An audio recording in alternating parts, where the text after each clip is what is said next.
Ketika Turki Utsmani runtuh pada 1924, Syarif Husain memproklamirkan diri sebagai khalifah. Hal ini menyulut kemarahan Abdul Aziz.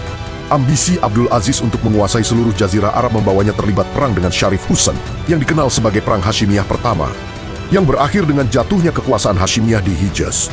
Konflik ini dipicu oleh perebutan kekuasaan di semenanjung Arabia dan perbedaan ideologi. Kekalahan Syarif Husain juga dipengaruhi oleh Inggris yang tidak lagi mendukungnya, karena Husain sering menolak kebijakan Inggris yang sekuler. Pasukan Abdul Aziz, yang dikenal sebagai Ikhwan atau militer berpemahaman Wahabi yang sangat keras, menyerbu kota Taif. Di sana terjadi tragedi berdarah, ratusan wanita, anak-anak, dan ulama dibantai. Bahkan mereka yang bersembunyi di dalam masjid pun tak luput dari pedang. Pembantaian ini dikenal dengan Perang Hashimiyah kedua. Ketakutan melanda seluruh umat muslim saat itu. Untuk menenangkan keadaan, Abdul Aziz Al Saud mengeluarkan surat pernyataan atau janji kepada umat muslim sedunia. Ia bersumpah bahwa Makkah dan Madinah bukanlah miliknya, melainkan amanah umat Islam. Pemimpin Hijaz akan dipilih melalui referendum oleh seluruh umat muslim sedunia. Namun, janji itu diingkari secara sepihak hanya 2 minggu setelah ia berhasil menguasai wilayah tersebut. Referendum tidak pernah terjadi, dan hingga hari ini, pengelolaan 2 tanah suci berada di bawah kendali penuh satu keluarga Al Saud, bukan hasil musyawarah umat muslim sedunia. Kemudian pada tahun 1932, kerajaan itu secara resmi memproklamirkan diri sebagai sebuah negara dan mengganti nama menjadi Arab Saudi.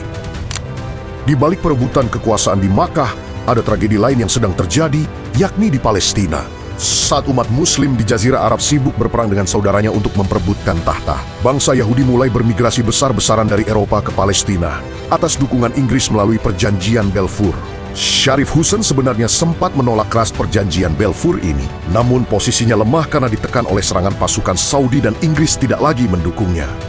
Ironisnya, pasukan Ikhwan yang sangat kuat dan bersemangat membantai sesama muslim di Taif dengan alasan tauhid, sama sekali tidak diarahkan untuk melawan Inggris atau melindungi Palestina. Mereka justru sibuk menghancurkan makam-makam dan peninggalan sejarah di Makkah yang dianggap syirik.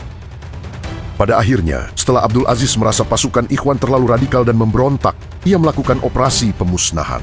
Pada tahun 1929, pasukan yang membantunya berkuasa itu dibantai dan dihapuskan oleh Abdul Aziz sendiri, menyisakan paham Wahabi tersebut hanya sebagai aliran dakwah, tanpa kekuatan militer. Kisah ini membuka tabir sejarah bahwa berdirinya kerajaan Saudi modern tidak lepas dari strategi politik Inggris. Sementara Makkah diperebutkan dengan pertumpahan darah umat muslim.